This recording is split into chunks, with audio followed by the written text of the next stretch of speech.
그러면 시작하도록 하겠습니다. 선생님들 안녕하십니까? 네, 반갑습니다. 저만 반갑네요. 네. 7월 이제 영역별 문제풀이 첫 번째 시간입니다. 이미 근데 7월달 강의를 수요일 날 개강을 해서 파노라마 압축특강 강의를 시작을 했지만 또 영역별 문제풀이로 선생님들 뵙는 것은 시작이기 때문에 짧게 좀 인사하고 본격적으로 진행해 가도록 하겠습니다. 제가 잠이 안 오더라고요. 이 강의를 할 때마다 사실은 첫 시간 강의를 시작하려면 생각이 많이 교차합니다. 여러 가지 생각이 교차하는데 아마 선생님들도 이렇게 공부를 해 가시다가 어떤 이제 그 터닝 포인트 내지는 새롭게 이제 방향을 좀 바꿔가야 되는 그런 상황 속에서 많은 생각들을 하실 것 같아요. 임용 강의를 이렇게 쭉 오랫동안 하다 보니까, 나름 오랫동안 하다 보니까요. 선생님들이 제일 힘들어 하시는 때가 딱 언제냐면 5, 6월 달인 것 같아요. 근데 5, 6월 달에 진짜 늪에 빠진 것 같다가 살짝 빠져나오는 게 7월인데 이제는 뭔가 모든 사람들이 다 열심히 하는 것 같으니까 사실 늪에 빠진 건 5, 6월 달인 것 같은데 7월 달이 딱 시작되면서 막 화이팅하고 막 가면 좋겠는데 이게 시작해서 한두 주 정도 지나면요. 생각만큼 안 가진다. 이런 이제 느낌을 받으면 그때 또 더 힘들어 하시는 경우도 많이 봤습니다. 제가 이 얘기를 왜 해드리냐면 7월달 강의는요. 시작부터 끝까지 선생님들이 직접 답을 써보시는 게 중요해요. 아니 뭘 내가 공부를 한 게 머릿속에 장착이 안 되는데 뭘 써보냐. 그러니까 써봐야 됩니다. 앞에 1월부터 6월까지는 이론 강의였기 때문에 그냥 계속 모르니까 이론을 내가 공부한다. 근데 7, 8, 9 이렇게 넘어가는 하반기의 강의는 모른다, 안다와 상관없이 답을 써보는 것이 쟁점입니다. 그래서 사실 저희 팀에서 S 이진 교수님과 제가 작년까지는 7, 8월달, 7월달 시작하면서부터도 답안지를 피드백을 다 했어요. 사실 진짜 많은 인원들을 그냥 피드백을 다 했었는데 저희가 내린 결론이 뭐냐면 답안지 피드백이 분명히 도움이 되지만 작년에 보니까 이걸 받지 못하는 것에 대한 그런 뭐랄까요? 나는 이걸 못 받고 있나 이런 이제 안타까움을 호소하시면서 스트레스를 너무 많이 받으시는 또 선생님들이 계시더라고요. 이제 바람직한 거는 답안지를 작성하고 피드백을 하고 계속 답안지 작성을 할 수 있도록 그렇게 격려를 하는 건데 격려로 시작한 건데 이게 약간 좀 곡해가 되고 왜곡이 되면서 누구는 다 저렇게 봤는데 나는 왜 못 봤냐 이런 이제 어려움들을 또 호소하시기도 해서 굉장히 여러 가지 고민을 하다가 특단의 조치로 올해는 밴드에 지금 선생님들 들어와 계시잖아요. 직인강 할 것이 밴드에 들어와 있는데 매 주차마다 답안지 작성해서 거기에다가 인증을 하시면 인증 관리를 해드릴 겁니다. 밴드 들어와 보셨어요? 네, 밴드 들어오면 매주마다 답안지 작성해서 그 작성한 것을 이제 인증을 하는 거예요. 스터디에서 인증하듯이 지금 밴드 안에 직인강 우리 선생님들 같이 공부하시는데 들어오셔서 거기서 답안지를 아주 세밀하게 이 사람 답 어떻게 썼나 이렇게 다 확인할 수 있게끔이 아니더라도 답안 작성한 걸 2교시, 3교시 쓴 것을 같이 인증하셔서 사진 찍으셔서 올려주시면 그게 인증이 쭉 되는 거죠. 그래서 8주 동안 완결을 하시면 어떤 일이 벌어질까요? 기분이 좋아. 네, 가장 먼저 기분이 좋다. 두 번째는 선생님들 실력이 향상될 거고, 세 번째는 선물을 드리려고 그래요. 네. 그래서 선물을 바라면서라도 인증을 좀 하셔라. 이런 마음을 좀 전해드립니다. 목적이 하나예요. 선생님들 강의를 할 때는 강의에서 선생님들에게 지식을 자랑하는 게 아니라 어떻게 하면 답안지를 작성하고 연습하고 합격에 가까이 가겠는가. 그게 시작부터 끝까지의 목적이고 방향입니다.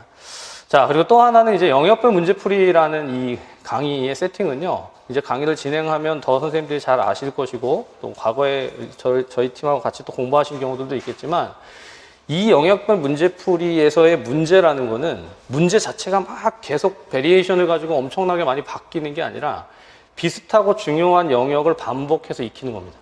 자, 예를 들어서 우리가 이미 공부했던 내용을 다시 쓰라고 해도 잘 안 써져요. 합격한 선생님들한테 선생님들 지금 작년에 공부했던 거 생각나세요? 그러면 교수님 뭐 그런 걸 물어보세요. 지나간 걸 뭐하러 지금 다 기억하겠어요? 하지만 또 이렇게 생각나는 부분들이 있거든요. 자, 근데 1월에서 6월까지 공부했다고 머릿속에 그게 다 스키마가 새겨져 있지 않습니다. 그래서 7, 8, 9, 10 강의를 듣고 이제 문제풀이를 할 때는 오로지 목표는 뭐냐면 공부한 거 내용을 머릿속에 장착한다. 그래서 장착이 좀 잘 안 될 때도 있고요. 어떤 때는 또 너무 쉽다. 선생님들 이렇게 딱 나뉘잖아요.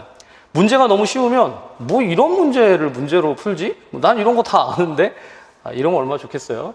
근데 나는 모르는 문제인데? 나는 별로 연습을 안 해봤는데? 접해보지 않은 것 같은데? 이러면 난이도가 높다? 이건 나하고 좀 관계가 없는 거 아닌가? 이렇게 좀 멀리 하시는 경향이 생길 수가 있습니다. 그래서 그런 모든 것들을 좀 중립적으로 문제의 난이도라는 것은 선생님들이 공부한 정도에 따라서 높을 수도 있고 낮을 수도 있는데 조금은 즐거운 마음으로 같이 그 과정을 좀 가시면 좋겠습니다. 사실 좀 지난한 과정, 힘든 과정이긴 해요.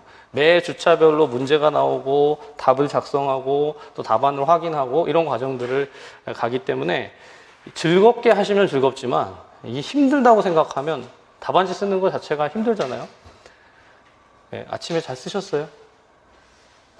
네, 제가 오늘 아침에 감독을 안 했는데 네, 자 9시 반에 시작해서 70분으로 지금 세팅을 해놨습니다. 70분의 시간을 해놓은 것은 원래 실제 시험은 90분인데 우리가 7, 8월 달은 시간을 좀 당겨서 연습을 좀 해보시는 것으로 그렇게 가고 미리 말씀드리지만 9월 강의부터는 이 시간을 그대로 쓰면서 선생님들 답안지 작성하시는 것을 그대로 다 걷어서 채점하고 피드백하고 점수에 대한 결과 분석하고 이런 모든 과정들을 진행을 할 겁니다. 자, 그리고 이제 시작을 해야 되는데 한 가지만 더. 제가 바로 직전에 6월 모의고사를 보신 분들이 계시죠? 안 보신 분들도 계시겠지만 모든 모의고사를 보게 되면 제가 동일하게 피드백을 드리는 게 하나 있어요. 오늘도 아마 선생님들 지금 문제를 푸셨으니까 내가 이 문제를 요거를 잘못 읽었다 이런 게 있으세요? 없으세요? 없어요? 너무나 완벽한 선생님들. 네. 항상 문제가 뭐냐면 문제를 잘못 읽거나 자기의 해석대로만 읽어가지고 다른 답을 쓰는 게 가장 심각한 문제입니다. 그것만 주의하시면 사실은 나머지는 문제가 되지 않아요. 선생님들 아는 것을 정확하게 쓰고 실수하지 않는다 이렇게 생각하고 이제 본론으로 좀 들어가서 공부를 진행해 갔으면 좋겠습니다. 자, 매 강의 때마다 오늘 이제 이미 우리 밴드에 그 지역사회 간호학 1회, 2회에 출제되는 그 내용 2교시에는 뭐가 나오고 3교시에는 뭐가 나오고 이렇게 다 세팅이 되어 있기 때문에 그 순서대로 그대로 영역별로 공부를 해가면서 가신다라고 생각하시고 정리를 해드리면 될 것 같습니다. 자, 그래서 이제 중간중간에 제가 또 혹시 여기서 다뤄지지 않지만 이슈가 되거나 중요한 부분들은 미리 말씀드리면 선생님들 이제 강의 자료에 올라가지 못하면 밴드에 좀 올려드릴 테니까 거기서도 보시고 문제를 풀어가시거나 연습하시면 좋겠습니다. 자, 그럼 이제 본격적으로 좀 시작을 해보죠. 우선 오늘 2교시는요. 이제 2교시, 3교시가 지역사회간호학의 순서에 따라서 쭉 이제 흘러갑니다. 딱 한 가지 여기 마지막 12번 문제만 원래는 지역사회 보건 행정 파트라서 3교시에 들어가야 되는데 제가 2교시로 문제를 좀 땡겼어요. 3교시 문제가 좀 많아져서.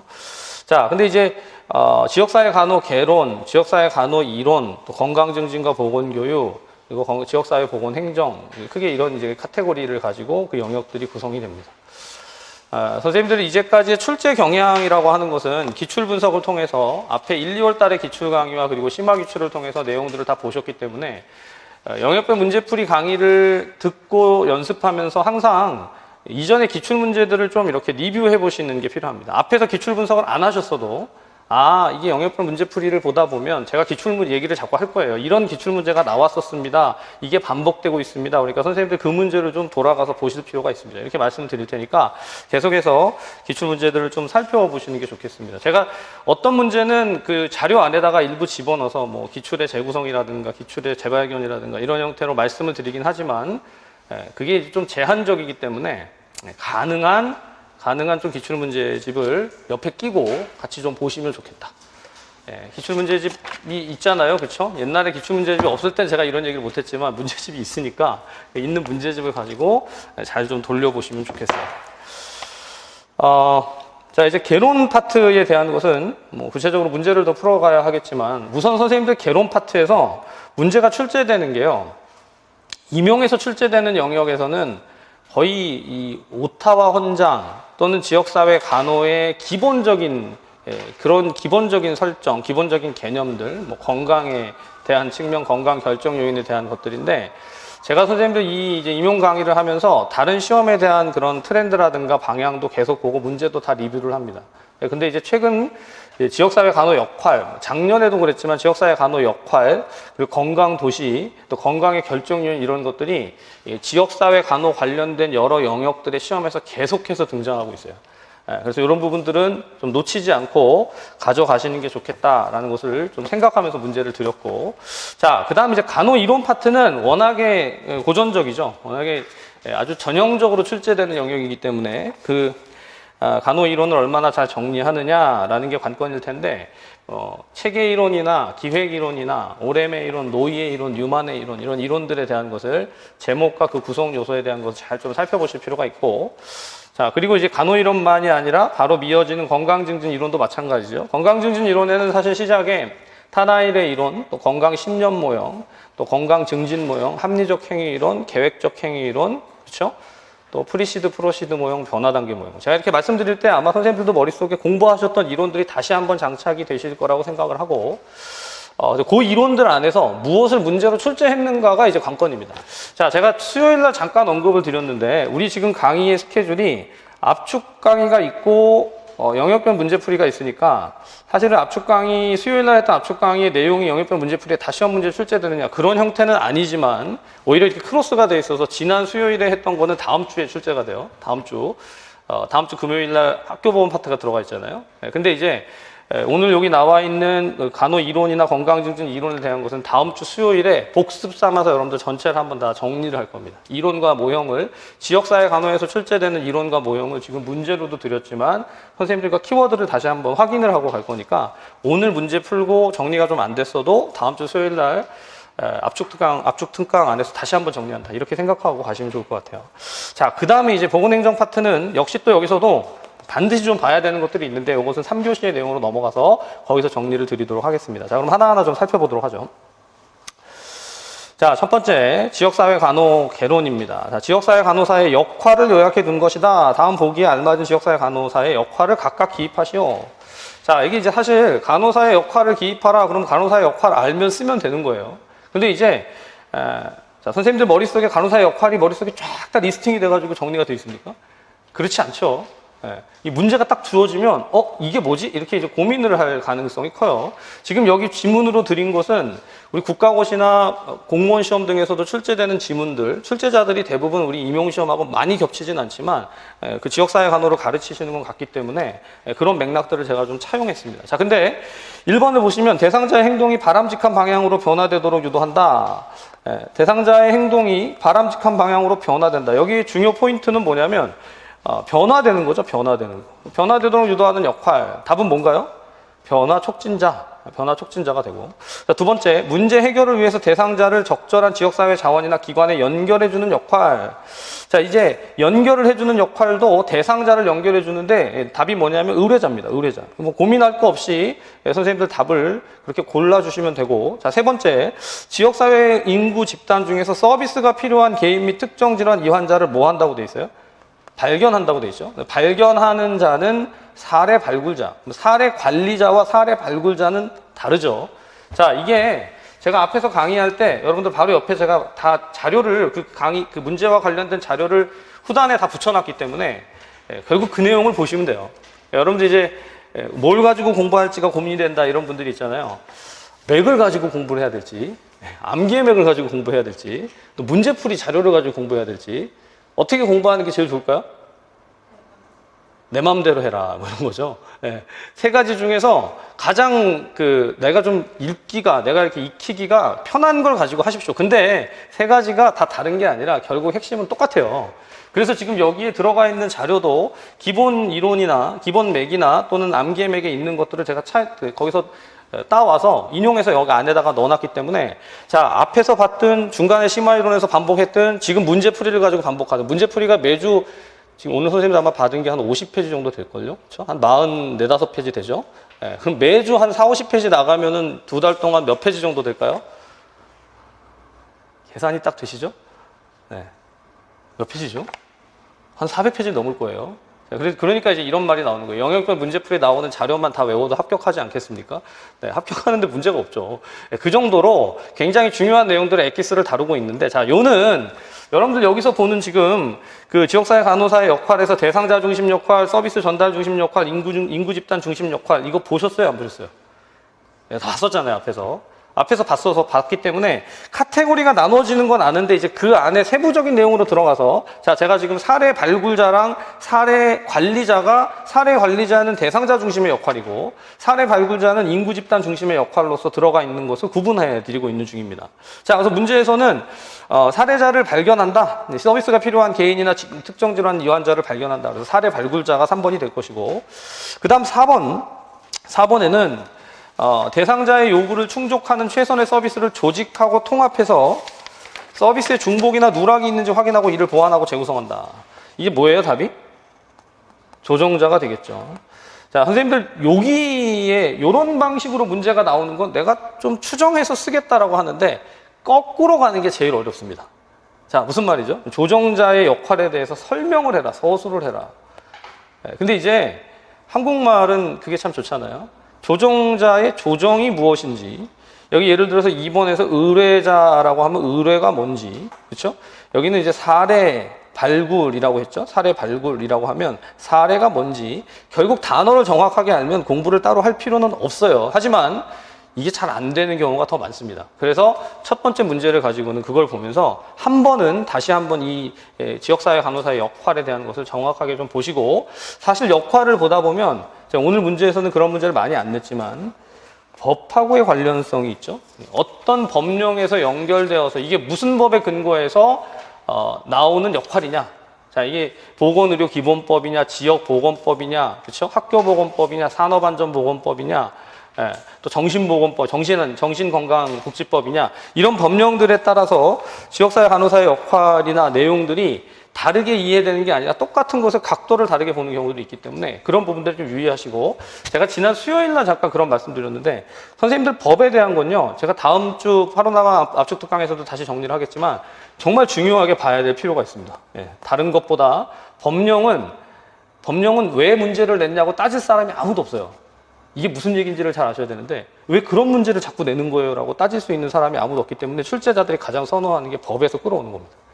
그렇기 때문에 법의 내용이 어떤 구조로 되어 있고 무엇이 지역사회 간호학에 연결되어 있는지 잘 알면 문제를 대략 추정을 할 수 있기 때문에, 추정을 계속해서 그럼 집에서 하시라고 하는 게 아니라 제가 해드릴 텐데 이해가 되실 거 아니에요. 그걸 좀 보시면 좋을 것 같아요. 자, 그 다음에 두 번째. 여기 이제 다음 페이지 보시면 여기 제가 법적 근거에 대한 것은 우리 매개도 교과서에도 있었지만 다시 써놨으니까 한번 살펴보시면 좋겠습니다. 이 내용을 말하는 거예요. 법적 근거에 대한. 특별히 이제 보건진료소장이 농어촌 특별조치법에 의해서 근거한다.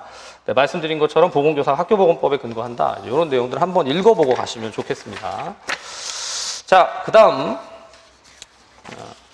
이제 선생님들이 그 자료의 순서는 단원의 순서이기 때문에 번호가 약간씩, 지금 이제 2교시 5번 문제 이렇게 돼 있잖아요. 이게 만약에 문제지를 가지고 2교시 1번, 2번, 3번, 4번 이렇게 푸는 게 아니라 2교시에 1번이지만 2교시에 5번인데 지금 순서상으로는 지역사회 간호 개론 파트에 나온다. 이렇게 보셔야 됩니다. 그러니까 지금 선생님들 문제를 다 푸셨잖아요.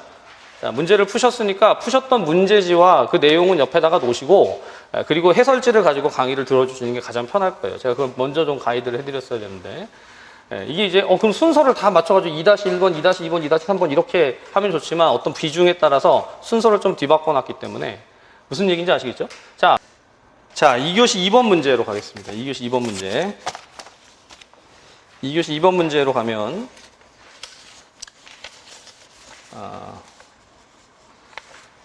자, 단원 2에 그 지역사회 간호 이론이라고 돼 있죠? 지역사회 간호 이론. 자, 사실 이제 앞단원의 1번하고 관련해서 그 2교시 6번 문제는 단원으로는 그 앞에 있기 때문에 이제 그 부분을 먼저 다뤄야 하는데 2교시 2번 문제를 먼저 좀 풀게요. 자, 여기 이제 그 뉴만의 건강관리 체계 이론입니다. 뉴만의 건강관리 체계 이론인데 이 체계 이론을 얘기하기 전에 사실은 1단원에서 봐야 되는 내용들은 지역사회 간호개론에서 얘기하는 간호개론의 기본적인 정의, 건강의 정의, 그리고 건강 결정 요인이라든가 건강 형평, 이런 파트들이 중요하게 다뤄져야 하는데, 자, 2교시 2번 문제는 우선 이제 뉴만의 건강관리 체계 이론을 이야기하고 있고요. 자, 첫 번째 보시면 이 이론을 근거해서 지역사회를 사정한다라고 되어 있어요. 그래서 그 지역사회를 사정한다라고 할 때 어떤 내용을 가지고 사정을 하는가라고 하면, 지금 밑줄 친 기역에서 니을에 알맞은 용어를 쓸 것이라고 했는데, 기역과 니은, 디귿, 니을 이렇게 돼 있죠. 자, 기역, 니은, 디귿, 니을에 해당되어지는 구성 요소, 구성의 명칭들은 선생님들이 어렵지 않게 쓰실 수 있지 않았을까. 특별히 근데 기역과 니은 같은 경우는 자주 쓰는 용어가 아니죠. 생리적인 변수라든가 사회문화적인 변수에 대한 것을 우리가 고려를 잘 안 할 가능성이 큰데, 맥에 보면 거기 정의 부분에 있어서 기본 구조는 생리적인 변수와 심리적인 변수와 사회문화적인 변수, 발달적 변수, 영적인 변수 등으로 구성되어지는 것으로 말한다. 이 부분이 윗부분에 들어가 있고, 각각의 내용들이 그럼 무엇이냐, 이게 이제 교과서들마다 좀 상세하게 쓰여 있는 경우도 있고 그렇지 않은 경우도 있습니다. 근데 이제 우리 시험의 경향상 시험에서 이렇게 기본 구조를 얘기하고 있으면 그 기본 구조의 구성을 지금 보시는 것처럼 생리적 변수, 심리적 변수, 사회문화적 변수, 발달적 변수, 영적 변수 이렇게 구분해서 보는 그런 것들을 자꾸 문제로 내요. 패턴상, 경향상 선생님들 공부를 하시다 보면 같이 기출문제를 보다 보면 더 상세하게 알려드리겠지만, 예를 들면 이런 거죠. 뒤쪽에 나오는 역학 파트에서 역학의 수레바퀴 모형 안에서 그 수레바퀴 모형의 안쪽에 있는 유전적인 요인 제외하고 나머지 바깥에 뭐죠? 환경의 종류가 어떻게, 환경의 분류가 어떻게 되느냐. 문제를 그렇게 낸다는 거예요. 문제를 낼 때 구성 요소 내지는 구분하고 분류하는 유형, 그렇죠? 이게 이제 결국 분류되고 유형화되고 구분된다면 그 자체가 몇 가지로 카테고리가 나눠진다, 이렇게 봐야 될 거 아닙니까? 우리가 지금 임용 시험을 칠 때 지역, 정신, 성인, 여성, 아동 이렇게 카테고리 나누는 건 당연하게 생각하는데, 그 파트 안에 들어가서 카테고리를 또 나누라고 그러면 그걸 나누는 것도 원래 당연한 거잖아요. 근데 그 나누는 것에 대해서 익숙해지면 질수록 개념을 자꾸 쪼갠단 말이죠. 그래야 더 정확하게 알 수 있으니까. 자, 그런 맥락에서 기본 구조 안에 생리적 변수부터 영적 변수까지의 내용들이 들어가 있고, 자, 근데 이 문제에서 두 번째 보면 뉴만의 건강관리 체계 이론에 근거할 때 밑줄 친 미음을 세 가지로 분류해서 각각의 명칭을 써라. 자, 이 세 가지가 뭐죠? 문제는 선생님들 여기가 이제 제가 지워놨잖아요. 내적 요인, 외적 요인, 대인적 요인 이렇게 돼 있는데, 뒤쪽에 내용은 쓰여 있었지만 문제에 보면 이 부분이 제외돼 있었습니다. 그래서 이것을 그대로 써주시는 게 내적인 요인, 외적인 요인, 대인적 요인이라고 쓰는 것, 또는 체계 내, 체계 외, 체계 간. 이 용어가 같은 거예요, 결국은. 다르지만 같은 맥락으로 그렇게 보실 수 있을 것이다. 자, 그 다음에 여기 이제 1차 해방이냐, 2차 해방이냐, 3차 해방이냐, 이렇게 접근하는 접근에 대해서 좀 알아두시면 좋겠습니다. 자, 이런 식으로 이제 그 이론이나 문제들을 하나하나 더 풀어갈 텐데, 원래는 이 계획이 아니었지만 2교시 3번 문제 바로 넘어가겠습니다. 그 다음 페이지에 보시면, 자, 2교시 3번 문제가 보면 지금 그 베티 뉴만 문제의 다음 페이지에 나오는데요. 요 2교시 3번 문제를 보고 제가 베티 뉴만의 이론을 잠깐 다시 한번 좀 리뷰를 해드릴게요. 자, 선생님들 요 문제는요, 2교시 3번 문제는 베티 뉴만의 건강관리 체계 모델에서 대상자 체계를 나타낸 것이다. 이게 대상자 체계를 나타낸 것이다. 요 그림이 어디서 나왔을까요? 기출에서 나왔습니다. 그렇죠? 그러니까 지금 7, 8월달 문제 풀이는 100% 기출문제에서 동형으로 만들어졌다, 이렇게 보셔도 과언이 아니에요. 100%는 아니죠. 한 95% 정도. 약간 빠지거나 좀 다르게 내는 것들이 있기 때문에. 결국 이게 뭐냐면 출제됐던 기출에서 어떤 방식으로 문제를 유형화해서 내가 그걸 기억하고 있느냐 안 느냐, 이걸 이제 확인하는 건데, 자, 설명한 내용을 읽고 각각에 알맞은 용어를 기입하죠. 이건 객관식 문제로 나와서 가나다라에 대한 것을 설명한 것이 잘못된 걸 골라내는 문제였는데, 자, 가에 해당하는 건 뭐냐, 나에 해당하는 건 뭐냐, 다에 해당하는 건 뭐냐, 라에 해당하는 것은 무엇이냐, 이걸 각각 이제 쓰는 겁니다.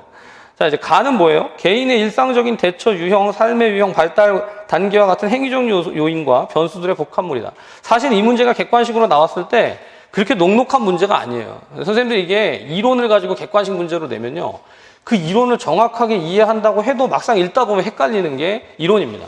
자, 근데 가는 정상방어선에 대한 설명이에요. 정상방어선. 지금 가가, 나하고 가가 순서상 나가 더 위에 있고 가가 더 밑에 있습니다. 그래서 나가 유연 방어선이죠. 자, 그래서 바로 밑에 나에 자극을 주는 스트레스 원에는 내적 요인, 대인적 요인, 외적 요인이 있다. 앞에 1번 문제를 풀다가 모르신 분은 없을 것이라 생각하지만 1번 문제에 답이 여기 있는 거죠. 내적 요인, 대인적 요인, 외적 요인이 있다. 그 다음 다가 스트레스원에 의해 함락되면 기본 구조가 파괴되고 이 상태를 방치하게 되면 결국 사망에 이른다. 다가 뭐예요? 저항선이 되겠죠. 그 다음 라는 생존의 필수적인 구조이며 건강관리 목표는 스트레스원이 구조까지 침범하지 않도록 방어선을 관리하는 것이다. 그래서 라를 지금 그 명칭을 쓰라고 하면 기본 구조가 됩니다. 기본 구조가.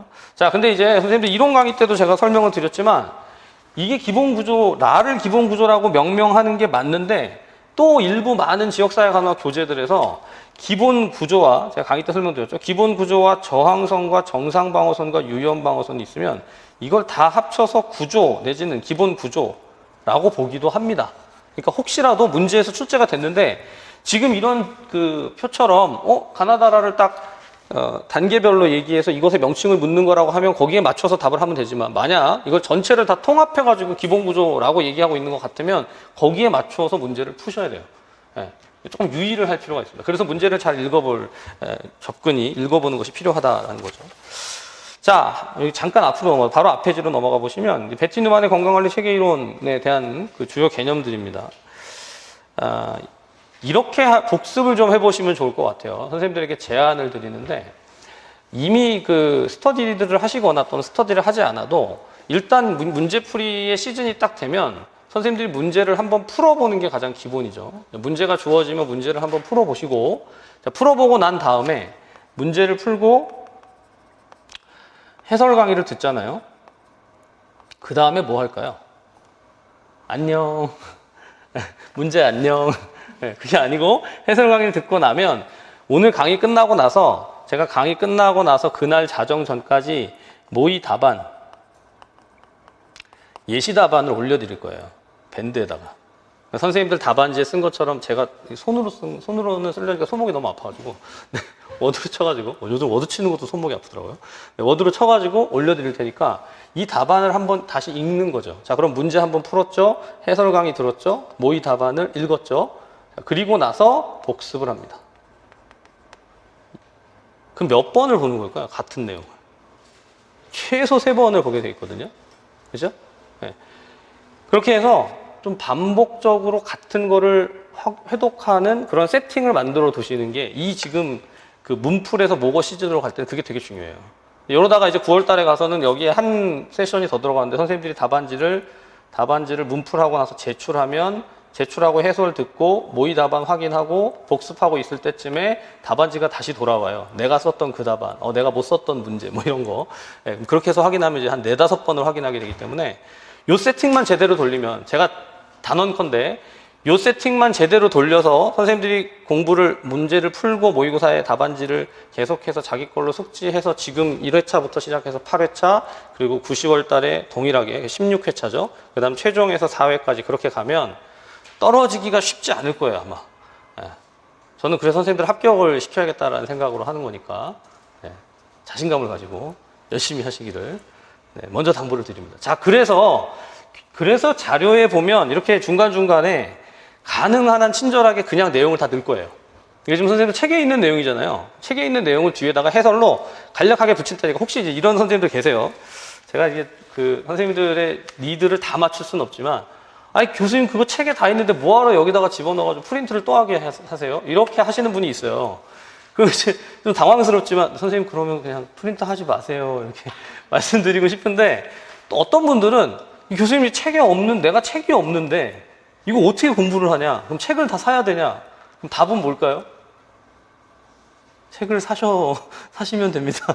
네, 이러면 될 것 같은데, 이게 다 달라요. 근데 그래서 절충해서 그냥 자료를 가장 핵심적인 자료들만 넣어드리니까 그걸 가지고 다시 좀 보시면 좋겠다라는 걸 말씀드립니다. 책이 있어도 또 이렇게 표시하시면서 보시면 좋을 것 같아요. 자, 그래서 베티니만의 건강관리 체계 이론, 뒤에도 마찬가지지만 여기서 가장 핵심은 뭐죠? 기본 구조, 저항선, 정상방어선, 유연방어선. 그래서 저항선부터 정상방어선, 유연방어선까지 이 방어선에 대한 것 자체가 정확하게 좀 익혀져야 될 것이고, 그 방어선을 얘기하는데 사실 방어선 얘기를 하다 보면 방어선이 헷갈려. 이게 저항선인지 정상방어선인지 유연방어선인지 선생님들이 문제에서 조금만 문제를 꼬게 되면 헷갈릴 수 있는데 순서상 위계가 저항선과 정상방어선과 유연방어선으로 간다. 이걸 정확하게 좀 기억하시고 그걸 얘기할 때 여기에 침투할 수 있는 뭘 얘기해요? 스트레스원을 얘기하죠. 그래서 스트레스원을 크게 세 가지로 얘기하면서 이게 체계 내, 체계 외, 체계 간 스트레스원으로 접근을 하고 그것의 접근을 이야기할 때 등장하는 중요한 용어가 예방 단계라서 1차 예방, 2차 예방, 3차 예방으로 논의가 된다. 여기까지는 대부분 다 알아요. 보통 뭘 잘 모르냐면 그 다음에 나와 있는 재구성이라든가 그렇죠? 재구성, 복구, 회복 이런 용어들이 나오면 이건 어디서 나오는 거지? 이렇게 하시는 경우가 많아요. 자, 제가 지금은 문제에 이걸 안 냈지만 선생님들 모의고사에 가가지고 자, 베티 뉴만의 건강관리 체계 이론에 있어서 재구성이라는 개념이 무엇인지 설명을 하시오. 이러면 대충 알 건 같은데 내가 본 적이 없다. 그래서 답을 잘 못 쓰는 경우가 진짜 많습니다. 그래서 지금 이제 이 단계는 어떤 단계냐면 제가 지금 기본구조, 저항선, 정상방어선, 유연방어선, 스트레스원이라고 말씀을 딱 드리면 선생님들이 그렇지 내가 그 정도는 기억을 하지. 예, 그렇죠? 그리고 그 내용을 설명을 하시오. 스트레스원에 대해서 설명을 하시오. 스트레스원도 설명을 하려면 설명이 쉽지가 않을 수 있어요. 반드시 써보시기 바랍니다. 이거 손으로 써보는 거랑 예, 그냥 이렇게 눈으로 확인하는 거랑 나중에 답안지가 나오는 게 달라요. 예, 물론 이제 저도 알아요. 선생님들 이렇게 자꾸 쓰다 보면 너무 힘들어. 팔목이 아파. 굳이 이걸 써야 될까? 내가 다 아는 건데. 이렇게 말씀하시는 분들도 계시거든요. 예, 뭐 합격자 발표할 때도 그러시잖아요. 아니 저는 교수님 하라는 대로 다 안 했어요. 답안지도 안 냈고요. 뭐 근데도 합격했어요. 그런 예외적인 케이스도 있지만 대부분 보편적으로는 답안지를 잘 작성하고 열심히 진행하시는 게 도움이 된다는 것을 기억을 좀 해주시면 좋겠습니다.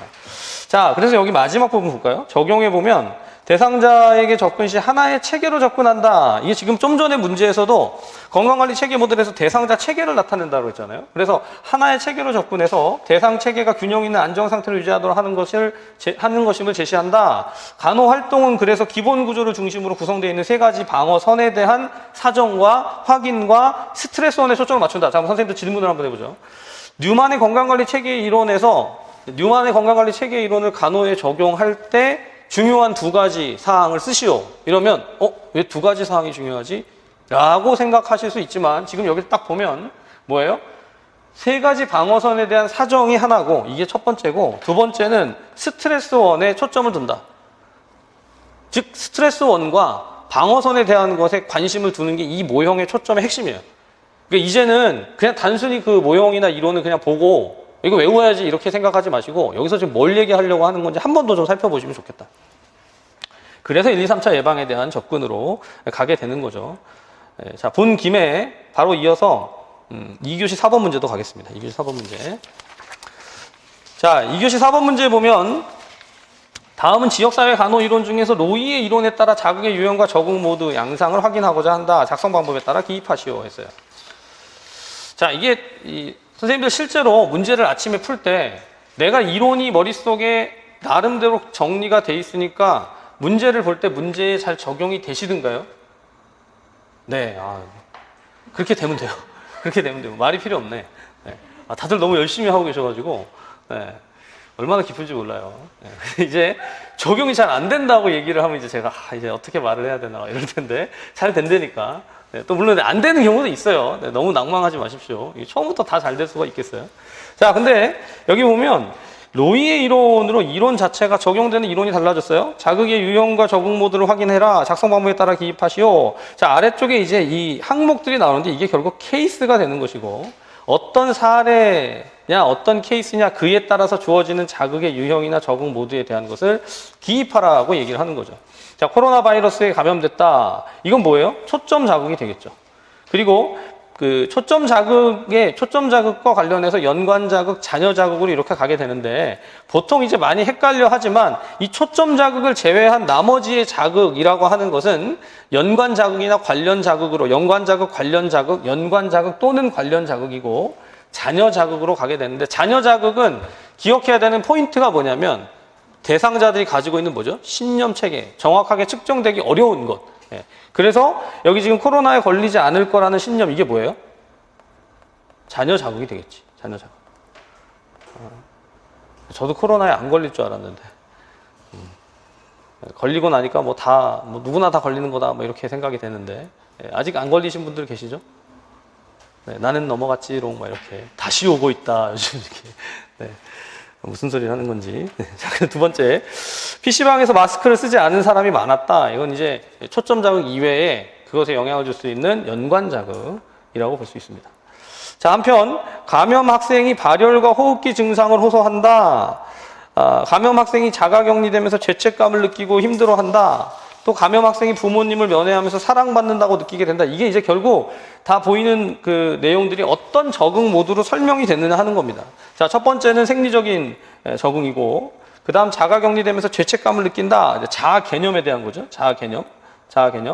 마지막 부모로부터 사랑을 느낀다. 사랑받는다고 느낀다. 이건 상호 의존 양상이 돼요. 자, 근데 문제에서는 1번에서 6번까지의 내용만이 아니라 한편 코로나 바이러스에 감염되는 시점에 중추신경계를 중심으로 화학적 내분비계를 통해 반응이 일어났다면 이는 대처기전 중에 무엇에 해당되는지 써라. 답이 뭐예요? 조정기전이 되겠죠. 조정기전. 그럼 조정기전 말고 또 하나의 대처기전에 뭐가 있죠? 인지기전이 있죠. 인지기전. 자, 이런 이제 기본적인 내용들을 다시 한번 확인한다. 자, 다음 페이지 가시면 그래서 그 내용을 또 이제 교재에서 우리가 공부할 때 어떻게 봤었는가, 자극과 대처 기전과 적응 양상과 반응까지 순서대로 흘러갑니다. 이게 벌써 처음 볼 때랑 두 번째 볼 때랑 세 번째 볼 때랑 네 번째 볼 때랑 조금씩 느낌이 다른데, 이제 놓치지 마셔야 하는 건 뭐냐면, 봤었는데 뭐 내가 대충 아는 건데 이러면서 구체적인 사안들을 모르면 문제가 탁 나오면 틀려요.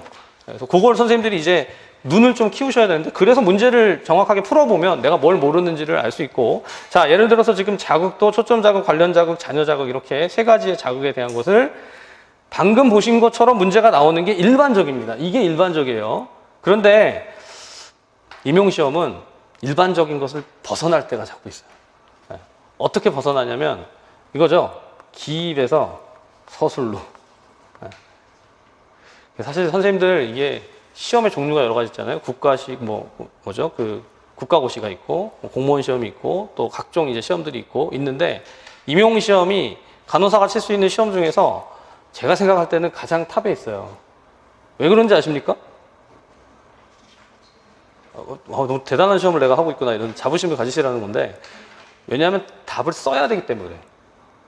주관식으로 써야 되기 때문에. 근데 그게 기입형으로 쓰는 수준에서 수준을 확 업그레이드 시키는 것은 지금 이 내용을 선생님들이 이렇게 보고 이 사진 찍듯이 기억을 하면 참 좋겠지만 기억이 안 되잖아요. 근데 시험장에서 문제를 딱 만났는데, 자, 로이의 적응이론에서 대처기전에 대해서 설명을 하시오. 그럼 머릿속에 대처기전 그거는 두 가지가 있는데, 조절기전이 있고 인지기전이 있는데, 그럼 조절기전은 뭐고 인지기전은 뭐지? 그게 머릿속에 정리가 되지 않으면 절대로 답으로 쓸 수가 없어요. 맞죠? 네. 바로 위에 자극에 대한 것도 마찬가지예요. 로이의 적응 이론에서 자극을 세 가지로 분류해서 그 세 가지의 명칭을 쓰고 각각을 설명하시오. 이런 문제가 그런 문제를 내겠어요? 내요. 낼 수 있는 수준이기 때문에 지금 자꾸 얘기를 하고 있는 거예요.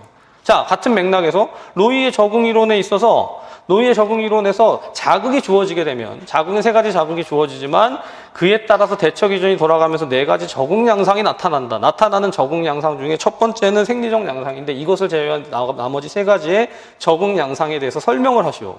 뭐가 나올까요? 자아 개념 양상, 역할 기능 양상, 상호 의존 양상. 그렇죠? 자, 제가 지금 선생님들하고 요걸 하는 이유는 이 앞에서 답을 쓰는 거랑 양상이 같아요, 달라요? 달라요. 네. 그 연습을 지금 하셔야 돼요. 그 연습을 하는 가장 좋은 방법은 써보는 겁니다. 자, 근데 이게 당연히 쓰면서 공부를 하겠죠. 당연히 쓰면서 공부를 하고 당연히 막 내가 모르는 것들을 암기한다고 생각하지만, 자, 선생님이 이거를 짝스터디를 하거나 아니면 가족들에게 얘기를 해보거나 할 때 설명이 막 잘 된다. 아, 로이의 적응 이론은 크게 자극과 대처 기전과 적응 양상으로 구분되는데, 자극은 세 가지 자극 있고 대처 기전은 두 가지고 적응 양상은 네 가지가 있어. 막 이렇게 쫙 풀려 나오면 상관이 없지만, 그렇지 않다면 뭔가 모른다는 얘기거든요. 근데 그 부분을 부분을 문제로 출제를 하게 되면 답을 쓸 수 있겠냔 말이에요. 어떤 지점인지 좀 아시겠죠? 자, 그래서 영역별 문제풀이에서는 그렇게 반복적으로 출제되는 내용들에 대해서 자신감을 갖도록 하는 것이 포인트이기 때문에 선생님들 절대 주눅 들지 마시고 그 내용들을 지금 나왔던 문제 형태에서 이렇게 기입형으로 주어지면 이게 기입형으로 줬지만 반대로 돌려서 이거를 서술형으로 갈 수도 있겠구나, 이렇게 생각하시면서 문제를 좀 익혀가시면 좋겠습니다. 자, 그 다음에 2교시 5번 문제. 자, 2교시 5번 문제도 가보죠. 2교시 5번 문제 가보면 여기까지 하고 잠깐 쉬겠습니다. 보건교사가 오렘의 자가간호 이론에 근거해서 간호 활동을 제공하려고 한다. 자, 오렘의 자가간호 이론, 자, 뉴만의 이론, 노이의 이론, 오렘의 이론. 사실 이게 기출분석에서 이런 비슷한 문제들을 다 풀어봤기 때문에 이걸 뭐 모를 이유가 없을 것 같지만 막상 내가 답을 쓰는 건 좀 다른 접근이거든요. 자, 오렘의 자가간호 이론에 근거할 때 간호 활동을 제공하려고 한다. 작성 방법에 대해서 서술하시오. 라고 했어요. 자, 첫 번째, 사회적 인간관계의 단절로 인한 고립. 이게 뭔가요? 자, 선생님들 오렘의 자가간호 이론 관련된 문제 중에 사회적 인간관계 단절로 인한 고립 이런 지문 보신 적 있어요? 제가 만들었죠. 네. 이게 뭐냐? 이것도 일반적 자가간호 요구입니다. 일반적 자가간호 요구. 자, 또 두 번째, 과도한 업무로 인한 휴식 부족. 이것도 뭐예요? 일반적 자가간호 요구예요. 제가 봤을 때 그냥 뭐 우리가 보편적으로 얘기하는 내용들을 문제로 내게 되면 선생님들이 너무 당연하게 알 것 같지만 살짝 비틀어서 케이스를 바꾸면, 자, 사실 영역별 문제풀이 안에서는 살짝 비틀어서 케이스를 바꾸는 걸 많이 못 냅니다. 왜냐면 선생님들이 지금 그 비틀어서 그걸 응용해서 맞추는 게 포인트가 아니라 기본적인 걸 암기하고 내 걸로 숙지하는 게 훨씬 더 중요하기 때문에. 하지만 이런 식으로 문제가 출제되면 이건 그러면 일반적인 자가간호 요구냐, 발단적 자가간호 요구냐, 건강이탈 자가간호 요구냐, 그 중에 뭐냐를 해석해내야 되기 때문에 분명히 연습이 필요한 거죠. 자, 3번. 임신과 출산에 대한 지식 부족과 관련된 부적절한 대처. 뭐예요? 발달적 자가간호 요구. 발달적 자가간호 요구. 자, 최근 결장누를 한 환자의 결장누 주위의 피부간호. 이건 뭐죠? 건강이탈 자가간호 요구. 자, 그래서 첫 번째 문제를 보면 오렘의 이론에 근거할 때 간호 문제들이 필수 자가간호 요구 유형 중 어디에 해당하는지 각각 제시할 것.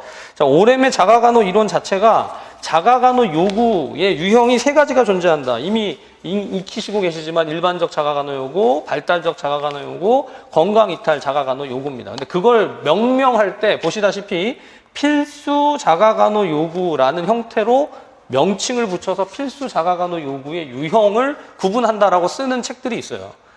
그래서 어떻게 되든 유형이라는 말이 나오면 주의해야 되는 게 이론을 정확하게 알면 헷갈리지 않아요. 선생님들 이론을 정확하게 알면 문장을 좀 바꾸더라도요 크게 헷갈리지 않는데, 그렇지 않으면 이게 혼돈이 될 수가 있습니다. 근데 유형이 나오거나 분류가 나오거나 이런 내용들이 나오면 오렘의 자가간호 이론에서 어떻게 분류되더라, 어떻게 유형화되더라, 이걸 좀 생각하실 필요가 있다. 자, 그러면 이 자가간호 요구가 일반적, 발달적, 건강이탈적인 요구로 나눠진다고 할 때 그 요구가 뭘 초과하면 문제가 되죠? 역량을 초과하면 문제가 된다. 제가 이제 강의를 하면서 설명을 드렸었는데 요구가 역량을 초과할 때 발생하는 게 뭐라고요? 결핍이죠. 자가간호 결핍. 여기 자가간호는 다 공통 생략. 자가간호 요구가 자가간호 역량을 초과할 때 자가간호 결핍이 발생한다. 그럼 어떻게 된다? 결핍을 해소해야 되잖아요. 충족시키기 위해서 뭐가 필요하죠? 간호 체계가 필요하다. 간호 체계. 간호 체계가 제공되기 위해서는 뭐가 있죠? 간호 역량이 있죠. 간호 역량. 간호 역량. 간호 역량. 그래서 이 간호 체계를 세 가지로 나눈다. 전체적인 보상 체계, 부분적인 보상 체계, 교육 지지적인 보상 체계. 머릿속에 이게 좀 잔재돼서 좀 잘 세팅이 돼 있지 않으세요? 공부를 열심히 해서 그런 걸까요? 네, 선생님 이게 난 공부 열심히 해서 그래요. 진짜 난 10번 이상 봤어요. 이래서 그럴 수도 있지만 그렇게 안 했어도 남아있다면요. 뭔지 아세요? 반복했기 때문이에요. 이유는 없어요. 그냥 반복해서 보니까 친해진 거예요. 네. 매주 보면 좀 친해지지 않아요? 선생님들 저랑 안 친하죠? 네. 매주 보면 이렇게 좀 친해지거든요. 익숙해지거든요. 자, 매주 보고 매일 보면 친해질 수밖에 없어요. 그러니까 이제 정말 이게 농담이 아니라 잘 모르는 어떤 영역, 내가 이것 때문에 시험을 못 보겠다라고 생각되는 영역이 있다면 그 영역을 엑기스를 이렇게 모아가지고요. 매일 보세요, 매일. 한 일주일만 매일 본다고 해보세요. 그럼 어떻게 될 것 같으세요? 네, 보기 싫어질까요? 네, 너무 이건 익숙해지죠. 익숙해지니까 이거 별게 아니구나 이렇게 생각할 수 있어요. 그래서 선생님들 이제 사용하는 방법이 집에다가 막 포스트잇 붙이잖아요. 네, 포스트잇도 붙이고 저도 집에다가 그거 하나 장착해놨는데 투명 투명 화이트보드 같은 거, 그래서 막 보드마카로 써가지고 그렇게 이제 공부하기도 하고 뭐 다양한 방법들을 쓰잖아요. 뭐 어플을 가지고 하기도 하고 예전에 제가 어떤 선생님 기억나는 게 서울에 합격한 선생님인데 어플을 진짜 잘 쓰더라고. 자기 스마트폰을 손에서 놓을 수는 없대. 근데 자꾸 딴짓을 하니까 공부하는 어플에다가 진짜 이게 그 암기장처럼 쫙 만들어가지고 그 선생님이 스마트폰을 들고 있으면 그거는 노는 게 아니라 공부를 하고 있는 거더라. 네, 진짜 그렇더라고요. 네. 자, 여기 두 번째. 자가간호 요구를 충족시키고 자가간호 역량을 조절해서 결손을 극복하도록 하는 간호 체계 중 부분적 보상 체계와 교육지지적 체계를 비교하여 설명하시오. 자, 부분적 보상 체계와 교육지지적인 체계를 비교하라고 하면 전체적인 보상 체계, 부분적인 보상 체계, 교육지지적 보육지지적인 체계 자체가 각각 어떤 요구까지를 충족하느냐 이게 관건이잖아요. 자, 선생님들 답안에 있는 걸 그대로 한번 볼까요? 부분적 보상 체계의 경우에 일반적 자가간호 요구는 충족시킬 수 있으나 건강 이탈적 요구의 충족을 위해서 도움이 필요한 경우다. 그냥 문장 그대로 여기에 핵심은 일반적 자가간호 요구와 건강 이탈적 자가간호 요구, 건강 이탈적 요구에 대한 충족의 정도 어떻게 돕는가. 그게 이 부분적 보상 체계를 설명할 때 들어가야 되는 단어예요. 자, 교육지지적인 체계의 경우에는 자가간호 요구를 충족시키는 자원은 가지고 있습니다. 유일하게 추가되는 단어가 뭐냐면 자원은 가지고 있는데 다른 기술이 부족하다. 그래서 그것에 도움이 필요하다. 자원이 있지만 도움이 필요하다. 그게 교육지지적 체계를 설명하는데 들어가는 주된 단어들이다, 용어들이다라고 볼 수 있습니다. 자, 그렇게 정리하시면 되겠고요. 다음 페이지 보시면 여기서 자가간호 요구, 자가간호 역량, 자가간호 결핍, 간호 역량, 간호 체계 다 정리가 되어 있죠. 다시 한번 읽고 확인하시면, 점검하시면 좋겠습니다. 네, 한 10분간 쉬고 2교시 6번 문제부터 다시 또 가도록 하겠습니다.